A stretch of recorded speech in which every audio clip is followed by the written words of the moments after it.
Avec nous, je propose d'écouter la réaction de Marie-Georges Buffet, la députée communiste de Seine-Saint-Denis, qui revient justement sur la place des femmes dans ces Jeux Olympiques.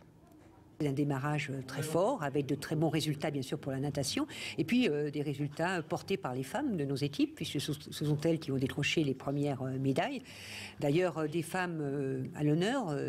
Moi, je me réjouis que pour la première fois dans l'histoire des Jeux, il y ait eu des femmes dans toutes les délégations.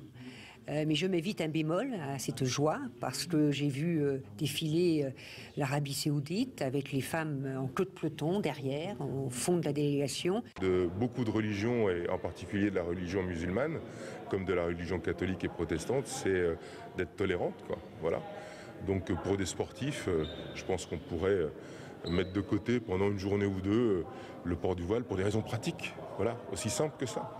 Et puis après, un principe de laïcité pour que tout le monde soit pareil, quoi. C'est pas très compliqué, quoi. Voilà, on se complique. Je pense qu'on se complique pour pas grand-chose. Et en fait, le sport commence à devenir un véhicule pour prolonger certaines idées qui sont pas celles de l'humanisme. Alors, on l'a dit, hein, cette question du voile ne concerne pas seulement cette judokate saoudienne. Il y a environ 17 délégations, c'est ça, au total, qui ont des femmes voilées. Il faut se souvenir qu'à Pékin, il y avait déjà 14 délégations avec des femmes voilées. Restaient 3 pays irréductibles qui ne voulaient pas envoyer des femmes. C'était Brunei, le Qatar présenté comme un modèle, l'Arabie Saoudite. Donc, ils envoient des femmes. Ça fait donc bien à peu près les 17 délégations que j'ai cru compter au moment de la cérémonie d'ouverture. Donc, on voit bien que les fédérations internationales, qui sont celles qui ont la responsabilité des disciplines. Oui. Parce que la question s'est posée dans le football et la FIFA a tenté de résister avant de finir, elle a aussi par céder. Voilà.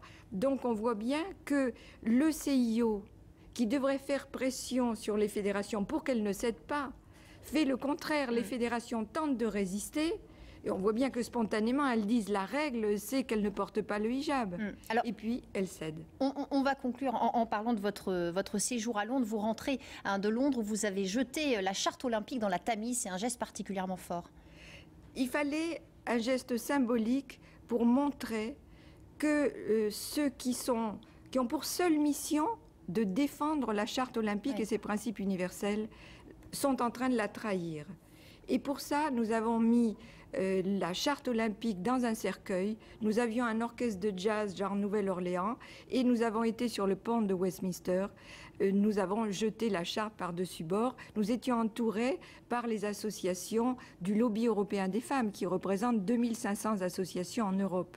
Donc c'est un mouvement qui n'est pas isolé, qui est en train de naître de cet excès de non-respect de la charte olympique de la part du CIO. Merci beaucoup, Annie Sujet.